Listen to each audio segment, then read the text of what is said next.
we start a new series which I've entitled The Final 42 Months. What that really is referring to is the last 3.5 years just prior to the second coming of our Lord Jesus Christ. And so what we see in Scripture is that the two events that are directly linked to each other are the second coming of our Lord Jesus Christ and the first resurrection. The book of Revelation talks about the first resurrection. And our Lord, when he was on the earth, he spoke about two resurrections. He spoke about the first one being the resurrection of life and the second being the resurrection of condemnation.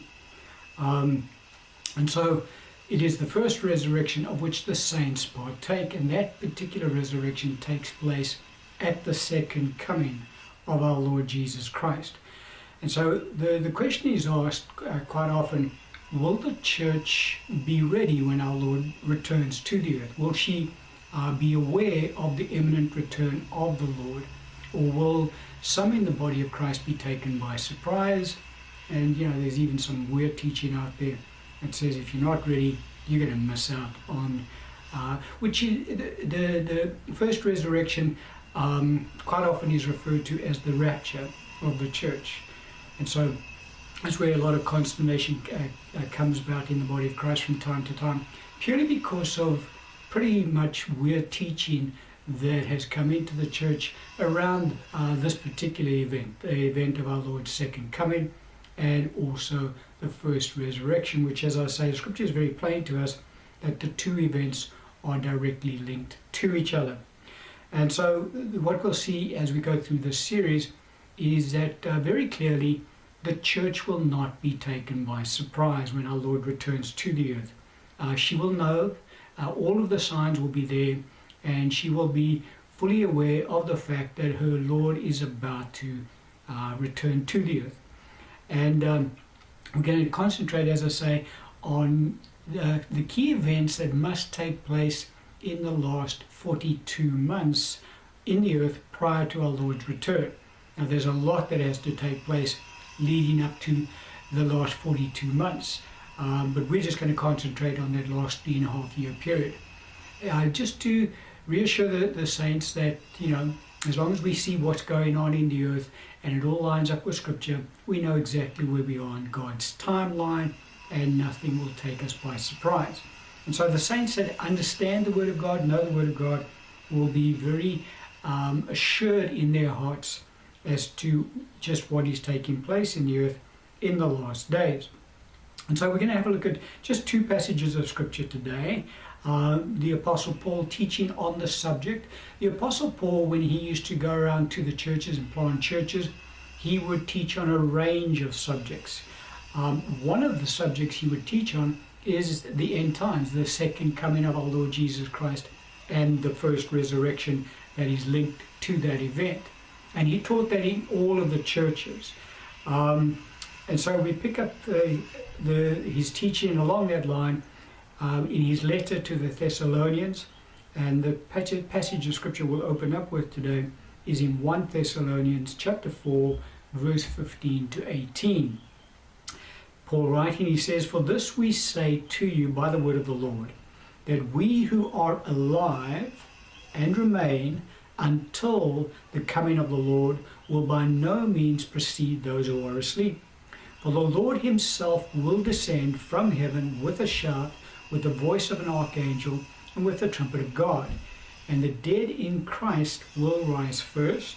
Then we who are alive and remain shall be caught up together with them in the clouds to meet the Lord in the air. And thus we shall always be with the Lord. Therefore, comfort one another with these words." And so very clearly in this passage of Scripture, the Bible talks about the fact that the saints will be in one of two different locations when our Lord returns to the earth. Where's that? There will be the saints that are in heaven with the Lord, and there will be saints that will be alive on the earth at that time. Just like it is right now.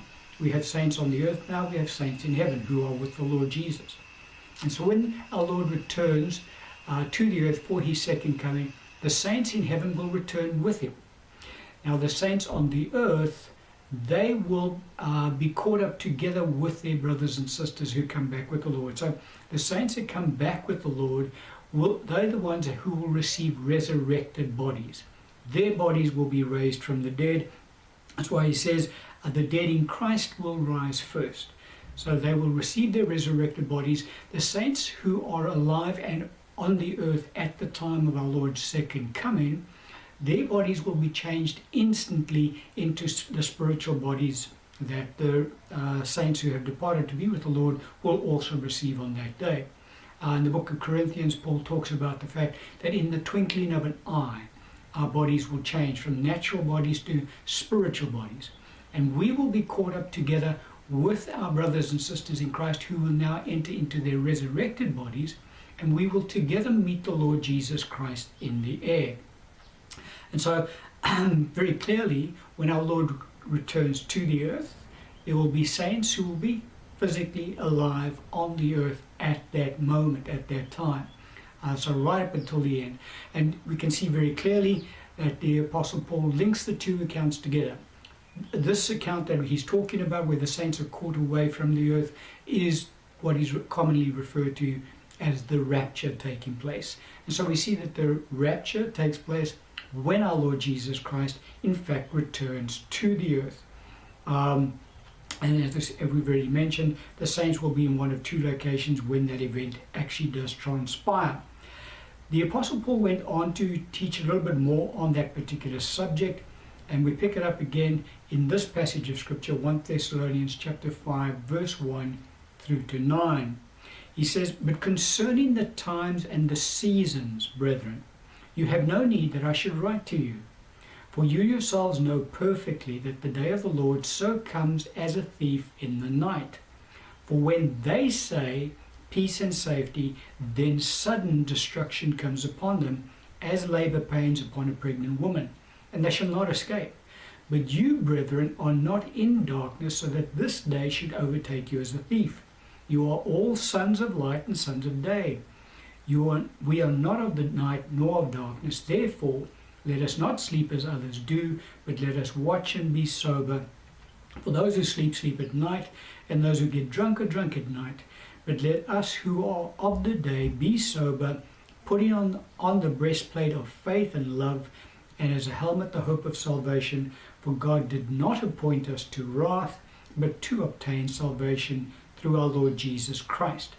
And so the Apostle Paul is that assured in his mind that the saints will not be taken by surprise when our Lord returns to the earth, that he says to us, guys, I don't need to write to you about times and seasons, because you know when this will all take place. Because the reason we will know this is because the Scripture is very plain to us. It gives us some very clear key events that have to take place chronologically before the Lord Jesus Christ returns. And so the saints that are aware of what Scripture teaches around this particular subject will be able to monitor what's going on in the earth, and they will recognize just how close they are to our Lord's second coming. The second coming of the Lord will not take any of them by surprise. Now, the people that will be taken by surprise very clearly in this passage of Scripture are the unbelievers. For Paul says, when they say peace and safety, then sudden destruction comes upon them. Now, he's talking about the world. They will be taken completely unawares of our Lord's second coming. Now, at the end of that passage of Scripture in verse 9, Paul says, "For God did not appoint us to wrath, but to obtain salvation through our Lord Jesus Christ." And so the sudden destruction that Paul talks about that will come upon the earth when the church leaves the earth is the wrath of God that will be poured out on the earth at that time. And so once the church leaves, that's when the wrath of God is poured out on the earth, and they begin to experience sudden destruction. So the world, in their view, would have reached a stage where they think that they've attained peace and safety, and everything's going well according to what they wanted to be going like. Wouldn't be going too well for some Christians in the earth. There's going to be a lot of persecution in that final 42 months. We'll touch on that in more detail as we get into this series. However, they will be completely taken by surprise when the church leaves and the wrath of God is poured out on the earth. But all of these, this event of the rapture of the church and the event of our Lord's second coming are synonymous events. They are directly linked to each other. And so, as I say, the church will not be taken by surprise. Now, I know the scripture does talk about the fact that Satan, the Antichrist and the false prophet, will produce many signs and wonders in the earth. Our Lord said so, to deceive, if possible, even the elect.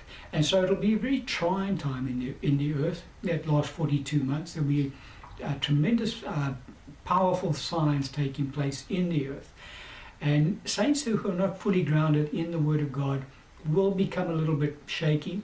But for the majority of the saints who understand the signs of the times, who know what Scripture says on the subject, they will be fully assured, okay, this event's happening, this is the next event to take place, our Lord is about to come. And the countdown they can see as to when the Lord Jesus Christ, in fact, will return. And so the church, by and large, will not be taken by surprise. The people who really will only be taken by surprise are the unbelievers in the earth at that time. And so that's just where we stand. On this series, we're going to go into just the key events that will take place in that last 3.5 year period. So there's no reason for any saint to get all excited and look at the moon and think about a blood moon and all sorts of different signs that might be out there. Is the Lord coming back soon? No. The scripture is very plain to us what has to take place before our Lord returns. As we go through the events, we can see what has taken place and what hasn't yet taken place. And so no saint, according to the Apostle Paul, he says, you guys, I don't need to write to you about times and seasons. You know what's going to happen and when it will happen. So the church will clearly not be taken by surprise at the second coming of our Lord. We're going to end the teaching on that.